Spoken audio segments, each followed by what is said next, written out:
Hello friends, तो आज के लेक्चर में हम पढ़ने वाले हैं चैप्टर 15 स्टैटिस्टिक्स, उसमें फ्रीक्वेंसी डिस्ट्रीब्यूशन टेबल। तो सबसे पहले समझ लेते हैं फ्रीक्वेंसी ऑफ स्कोर। तो क्या होता है कि एक पर्टिकुलर स्कोर है, वो नंबर ऑफ टाइम ऑकर होता है गिवन डेटा में, वो नंबर ऑफ टाइम ऑकर होता है, उसे हम लोग क्या कहते हैं, फ्रीक्वेंसी ऑफ दैट स्कोर। एक पर्टिकुलर स्कोर है, वो डेटा में कितने नंबर ऑफ टाइम ऑकर हुआ है, ठीक है ना, नंबर ऑफ टाइम ऑकर हुआ है, उसे हम लोग क्या कहेंगे, frequency of that score.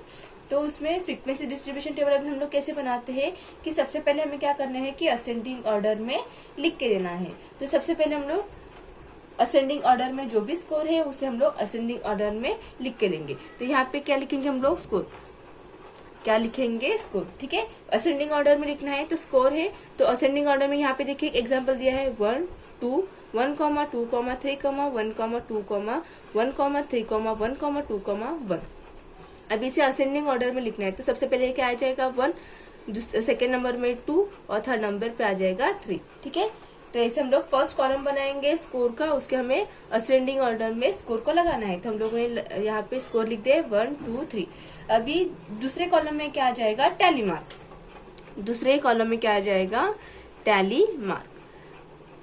Tally mark अभी कैसे हम लोग दर्शाते हैं, ये जो खड़ी सीधी लाइन निकली है ना, तो उसे हम लोग उसे दर्शाते हैं, डिनोट करते हैं।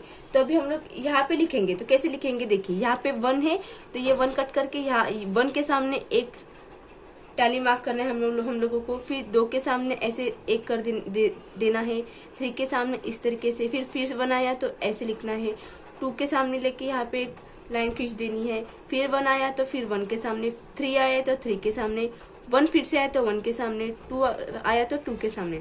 अब ये 5th है ना, तो हमें क्या करना है, जैसे हम लोगों ने 5th स्कोर को काउंट किया तो हमें इस तरीके से उसे लिख देना है। तो अभी ये कितने हो गए, ये तो 5 हो गए ना। तो जैसे ही हम आप लोग 4 टैली मार्क करते हो तो 5वीं लाइन टैली मार्क आपको इस तरीके से लिख देना है, ठीक है। तो दूसरे कॉलम में क्या आता है, टैली मार्क आता है, और थर्ड कॉलम में क्या आती है, फ्रीक्वेंसी। थर्ड कॉलम में क्या आता है, फ्रीक्वेंसी आता है। अभी आपको क्या करना है कि यहाँ पे कितने, ये काउंट करना है, कितने आ गए, 1 2 3 4 और ये 5। तो यहाँ लिख देंगे 5, 1 2 3, यहाँ पे 3 लिख देंगे, 1 2 यहाँ पे लिख देंगे 2, ठीक है। अभी क्या करना है, जो फ्रीक्वेंसी हम लोगों ने लिखा है इन सब का हमें टोटल करना है। तो इसे हम लोग कैसे डिनोट करेंगे, कैपिटल एन से। तो हम इसे काउंट करेंगे, कितना आ जाएगा, 5 + 3 8, 8 + 2 10, तो ये आ जाएगा 10, ठीक है। तो हमने सबसे पहले क्या किया था, हमने जो स्कोर दिया है उसे हमने असेंडिंग ऑर्डर में लिख दिया था फर्स्ट कॉलम में, सेकंड कॉलम में टैली मार्क्स लिखे थे, थर्ड कॉलम में हमें फ्रीक्वेंसी लिख दिए थे, सबसे लास्ट में हमने क्या किया था, जो भी हमें फ्रीक्वेंसी मिली थी उसका हमने पूरा टोटल करके सम लिखा था। तो वो किस लेटर से डिनोट किया था, कैपिटल एन से। तो अभी हम लोग एक एग्जाम्पल देखते हैं। Question first, the distance at which some children live from their school is given below in kilometer। तो कुछ स्कूल से कितने दूरी पे रहते हैं उसका हमें किलोमीटर में डिस्टेंस दिया है, तो वही हम लोगों को यहाँ पे दिखाना है, ठीक है। तो सबसे पहले क्या करते हैं, सबसे पहले क्या था, उसे असेंडिंग ऑर्डर में लिखना है। तो यहाँ पे देखिए 1 3 2 4 5 4 1 3 4 5 6 4 6 4 6, यानी कि यहाँ पे हमें कुछ स्कोर दिया है, किलोमीटर ने हमें डिस्टेंस दिया है 1 kilometre 3 kilometre 2 kilometre 4 kilometre 5 kilometre 4 kilometre 1 kilometre 3 kilometre 4 kilometre 5 kilometre 6 kilometre 4 kilometre 6 kilometre 4 kilometre 6 kilometre.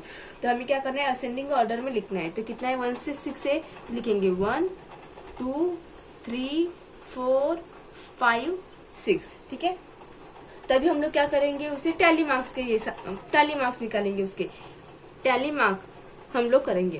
तो यहाँ पे ये 1 गया तो 1 के सामने हम लोग एक खड़ी लाइन देंगे, एक लाइन निकालेंगे, 3 के सामने एक लाइन निकालेंगे, फिर 2 है 2 के सामने लाइन लिख देंगे, 4 है 4 के सामने एक लाइन लिख देंगे, 5 के सामने करेंगे, फिर 4 आया तो 4 के सामने करेंगे, 1 आया 1 के सामने, 3 आया तो 3 के सामने, 4 आया कि 4 के सामने, 5 आया तो 5 के सामने, 6 आया तो 6 के सामने, 4 आया तो 4 के सामने, 6 सिक्स के सामने काउंट लिखेंगे, फिर ये 4 आया। अभी यहाँ पे 4 हो गए थे ना, 1 2 3 4, ये फिफ्थ वाला 4 है तो हम लोग इसे क्या करेंगे, इस तरीके से लिख देंगे, ये काउंट करने के लिए इजी हो जाता है।